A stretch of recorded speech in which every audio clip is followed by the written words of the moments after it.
I played against you when you played for Man City as well. I scored a hat-trick at Main Road. Did you? Against me? Yeah.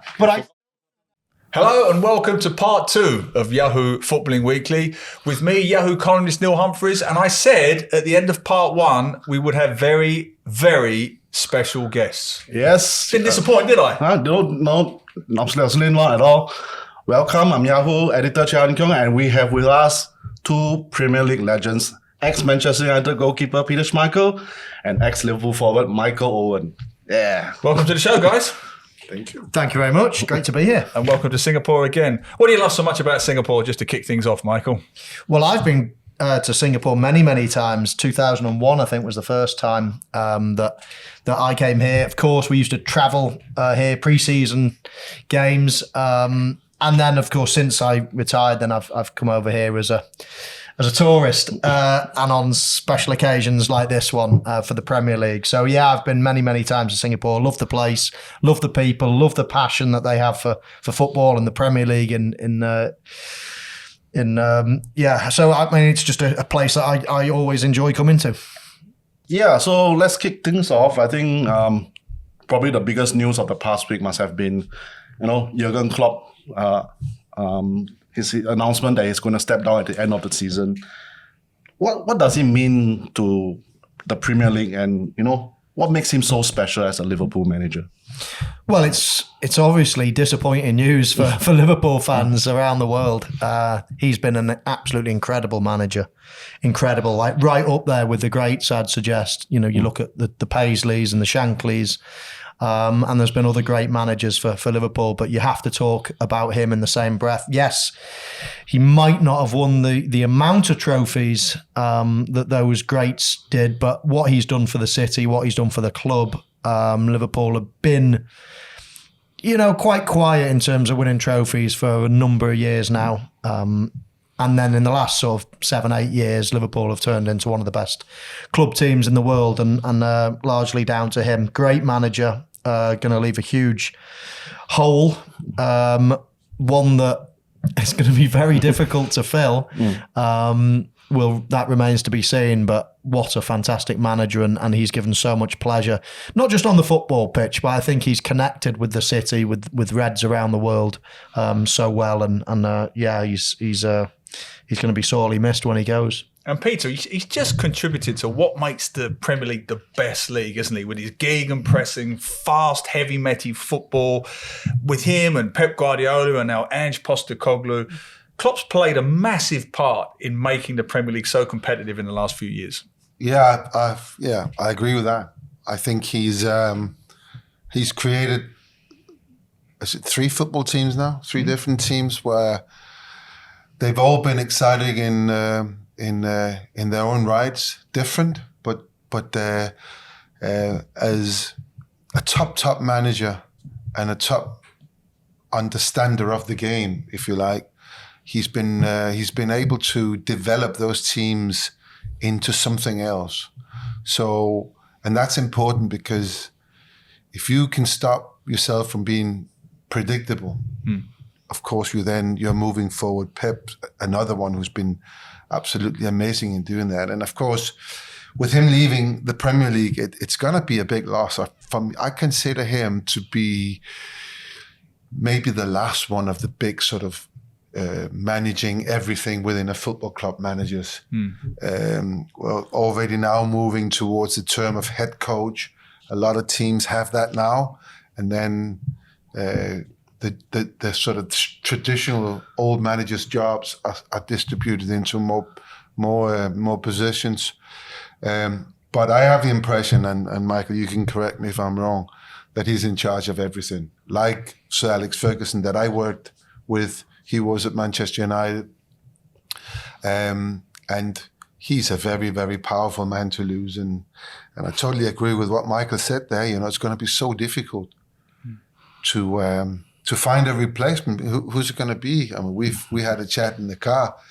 We said anyone, you can pick anyone, and anyone would come. Who would you go for? And it's is there an answer there? I don't know. Is there an answer, Michael? Well, it's still difficult. No, I mean, it's still difficult. Even managers that are in a role, if you could pick anybody to fill the role, you still struggle. I mean, you'd say Pep Guardiola. I mean, there's nobody as good as Jurgen Klopp apart from Pep Guardiola, really. So even if everybody was available, it's still virtually impossible to fill. So listen, of those available, Xabi Alonso is the one that most people are talking about, doing fantastic things.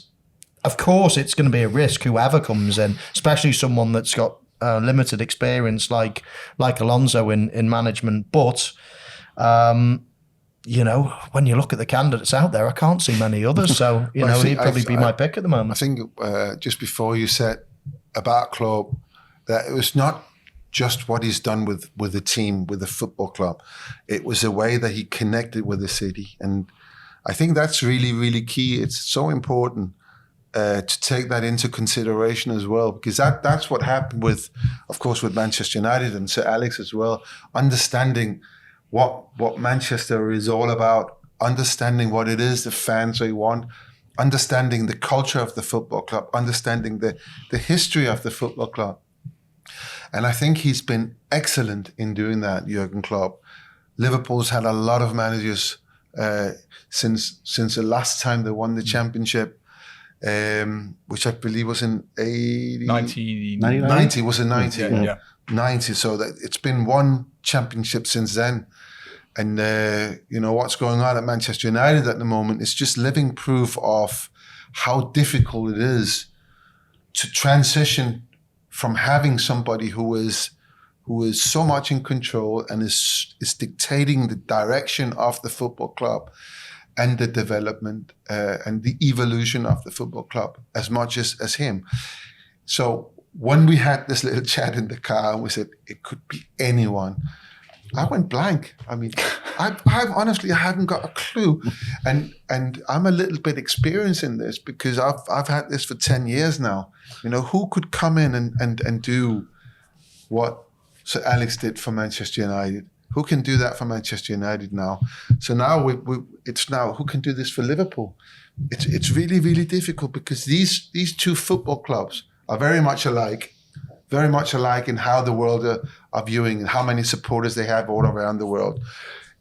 Everyone who knows about football, it doesn't matter what team they support, they will have known what has happened to Liverpool and Manchester United that weekend, even though if they're Real Madrid fans. So that's why it's difficult to be a player in the team. That's why it's difficult to be a manager for those teams, because everyone looks at you. So the pressure is different to any other football club in the world.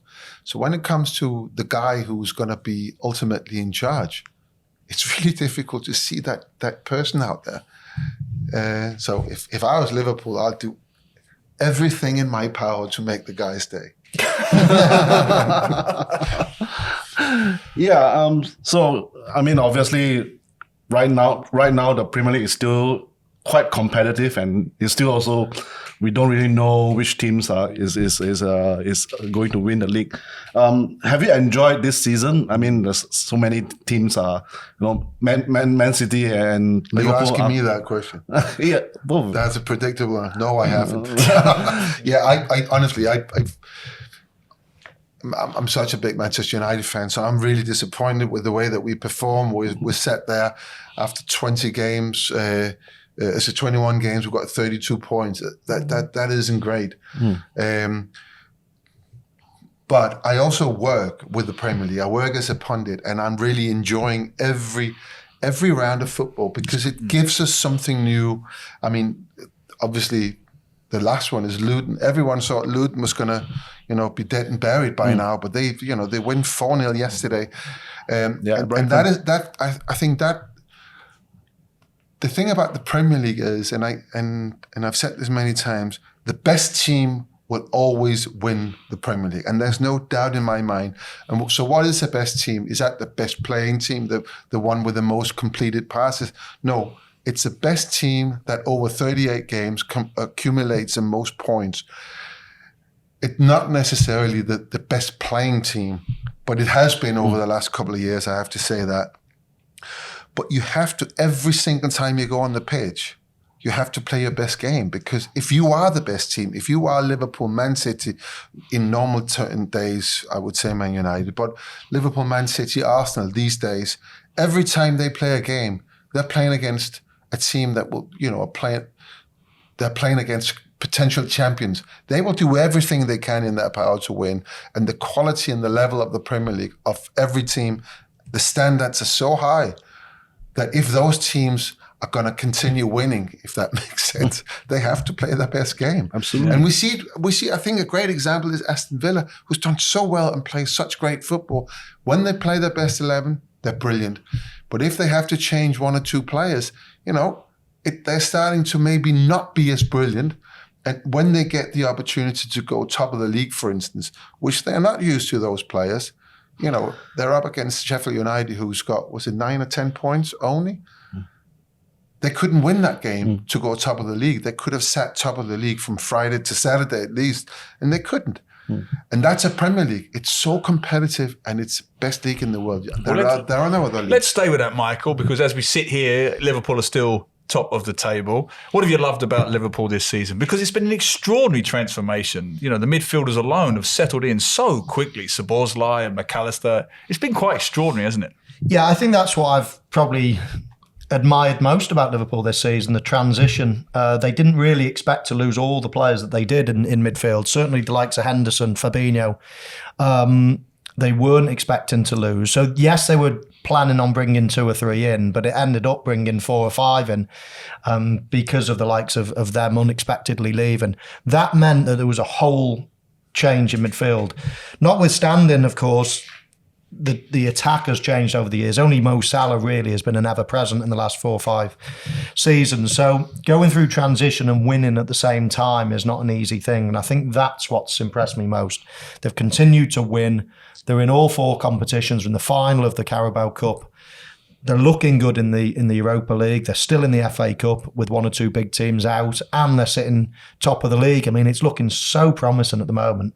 I see 1 or 2, maybe even 3 trophies coming to Anfield this season. It could be that good. I mean, I fancy them in the Carabao Cup final, and then I look at the Europa League and I can't see any better teams than them. And then, of course, they are absolutely in with a chance of winning the other 2 as well. So, I mean, it could be a massive season for them. Do you think that Trent Alexander moving into midfield is the master stroke of that sparked off this kind of a revival for Liverpool? They did it a little bit last season as well. Of course, he only moves into midfield at certain times. When Liverpool have got comfortable possession, he will go in there and add his presence. Manchester City had been doing it for some time with fullbacks, and then they've all of a sudden started playing a lot of centre-halves and pushing one of their centre-halves, a more central player, into normally John Stones if he's fit. So they've tweaked it since. You could say that Liverpool copied Manchester City, but they are doing it very well. And as Peter said before, you have to keep changing, keep staying ahead, keep being unpredictable in the Premier League. Otherwise, people work you out very quickly. So yeah, that's Liverpool's change really over the last year or 2, and it is working well. Peter, coming back to you, I mean, Liverpool are doing so well at the moment. I saw you laughing there when Michael said they're going to win at least 2 or 3 trophies. What about Manchester United? What do they have to do to kick on, to really improve this season? That's a really good question, that. I think in order to answer that, you have to go back to what happened last season. And you think about how well they did, finishing 3rd from what the starting point was, being in 2 finals, winning 1 of them. That's a really good season for a manager coming in his first season, bringing in new players, a lot of new players as it was. And then you think you get up to the summer, and there's another opportunity in the transfer window to, first of all, let some of the players that were there go, which I thought was very important. That job was done, but bringing in the players to take us to the next level, one step further up, didn't happen. And then, it was like an awful start to the season. 2-0 down to Nottingham Forest in, 5 minutes, 3 minutes at Old Trafford? Something like that. Okay, they got back to win it. But that cast so much doubt about the team from the beginning, and it's been like that ever since. And you can't compare, of course, and you shouldn't, because clubs are in different phases of their development. But when you look at what the competition is supposed to be, and we talk about Liverpool, of course, we've got the neighbours from Man City, Arsenal, then you look at the standards, the discipline within the team in the 90 minutes of football, but also what happens outside of football. And simply too many stories has been out. There's been too many cases of talking about Manchester United in the wrong context, if you like. There's one story currently in the media, and it doesn't help the team. You never see these stories coming out of a Jurgen Klopp team, for instance. That's all. I'm not saying that Ten Hag's not in control here, but the club, Manchester United, has been in an ownership changing phase, leadership changing phase. We've got a relatively new manager. We had a new CEO who's not in the job anymore. The club has now got investment, so there's a lot of uncertainty at every level of the football club, and in all fairness, not a lot of direction. And this is my hope now. My hope is that Ineos, who's come in, and this is what we think, and I hope this is the truth. They are now in control of football business. They have experience. They're already now bringing in people with great experience in doing exactly what needs to be done at Manchester United. And I hope this is going to happen. So the structure changes. I hope that the right people, so just something Michael just said before, that, Liverpool didn't expect to lose the whole of their midfield. But you don't see that in the team. And that tells me that their recruitment is on top of everything. There are lists, eventualities. If this happens, then we go there. If our manager all of a sudden quits, we have a list of people who can take over straight away. Brighton's been operating like that for a long, long, long time. Brighton keep pushing great players into the Premier League everywhere. They lose Graham Potter, and you think, whoa, this is a big loss. And all of a sudden, they've got another manager that we hardly ever heard of, and he's taking them to the next level. And all of that is important in football. And my hope is that Ineos are bringing these people in that will see everything that hasn't been right and correct that, come in with fresh eyes, not necessarily a deep love for the football club, which sometimes can cloud your opinions of what needs to be done, but can look more sort of cynical at things and say, this needs to be done. That person is not the right person here, and then get recruitment and the whole academy system, get that sorted out. And I think if they do that within a couple of years, I think the club can be competitive again. Yeah, well, half of Singapore would certainly hope so. Yeah, and well, let's with Manchester City about to play, coming back with Haaland and De Bruyne coming back from injuries. What would the rest of the season look like? Do you think that Manchester City are still the team to beat, or Liverpool, or even Spurs or Arsenal could be the ones to make a challenge? Well, they can all make a challenge, but Manchester City is still the team to beat. They've won it 3 times. Nobody's ever done it 4 times, Pete. No.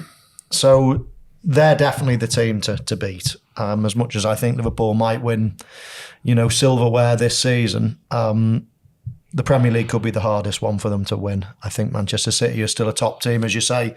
Their big players coming back to fitness. They're not far behind at all, even though they've been stuttering a little bit. But just like Peter's great Manchester United team, this Manchester City team, as soon as the turn of the year comes, as soon as the trophies are on the horizon, they go on a run and they're hard to stop. So I expect them to be pretty strong now. And Liverpool have got the advantage. They've got a few points extra, but City is still the team to beat. And just for you, Peter, now before we came on it, you surprised me next door when we asked about your title picks. You didn't pick who I thought you were going to pick. No, I didn't pick anyone. But you lean towards a certain club that may surprise Manchester United Do you know fans. what? I think with Jurgen Klopp leaving Liverpool and the Premier League, I think that's a really big loss for the Premier League. I think he's done extremely well.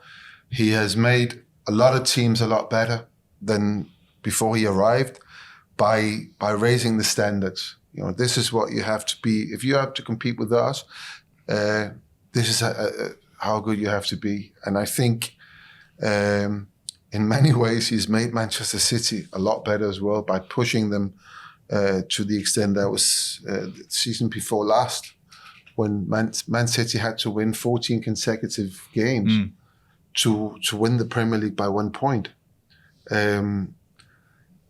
That's a job that he's done. And, you know, for me, it's painful if it's Arsenal or Man City or Liverpool. It's actually painful when it's not Man United. But those three clubs, you know, in particular, obviously Liverpool are the greatest rivals to Man United. Man City, of course, in Manchester, it's second biggest rivals. Arsenal was a team that I was competing with towards my end at Manchester United, and they set some standards by themselves in the zeros and the notice. So it's painful if any of them win every year. I mean, obviously it's been painful for 3 years with Man City. But, you know, I think he's done so well. I mean, it wouldn't be so bad for me if he ended his career in the Premier League by lifting the trophy in front of a crowd, because he's not tried that. Yeah. But you know, I'm completely with Michael here. You know, Man City definitely is a team to beat. We are this far away from the World Cup now. Their injuries, the players they've had in the World Cup, they've already had their injuries. They're coming back. They're very, very strong. They have so much experience. The way they finished the last 2 seasons, and especially last season, with juggling all the games and ending up winning the treble, was very, very impressive. And I think Liverpool will push them a long, long way. The worry I have on behalf of Liverpool is the fact that there is a new midfield. Midfield is where, that's the engine room. Eventually it's what, you know, helps you not conceding goals and helps you creating goals. They are inexperienced. They don't know what's hitting them when you get to March. It's relentless. You know, you got the Europa League coming up. They got the 2 finals. The 1 final they're already in, and still in the FA Cup. So games are coming thick and fast now. And you need experience. You need a great deal of understanding of what you need to do in a game of football when you're tired in order to put it over the line. And we've seen this with a lot of teams. We saw it with Arsenal last season. They were so far ahead, but inexperienced in getting it over the line. And Man City, I mean, they've already won it 3 consecutive years. So it's going to take some team to beat them. Yeah. Well, it's going to make it the most unpredictable Premier League finish in years, which is what we all want. All right, we'll finish with something a little bit less painful for you, Peter. Quick fire round. You can be as honest or as diplomatic as you like. I thought you were going to talk about the relegation. No. We're going to wrap it up. All positive, all light. Right, quick fire round to finish. Right, I'll go first. Ready? And questions to both of you. Favourite teammate? Jamie Carragher. Steve Bruce. Cool. Which opponent do you find most challenging? Rio Ferdinand. Individuals? Individually. Both, either or. Okay, it's got to be Robbie Fowler. Oh, okay. Favourite away stadium to play in? St James's Park. Wow. Goodison. Most memorable match you've played in? Wow. Premier League match. Premier League match.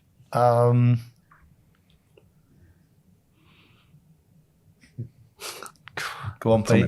No. FA Cup final. I thought you said Premier League. I would love to say FA Cup final for Liverpool. Possibly the Manchester Derby, scoring the winner. Oh, yeah. That was a great that. one. You did That was a that, great yeah. one. You scored the winner, didn't you? That was a great one. You can't remember, Pete, can you? I'm blank. All right, the rival player you'd most wished had been in your side.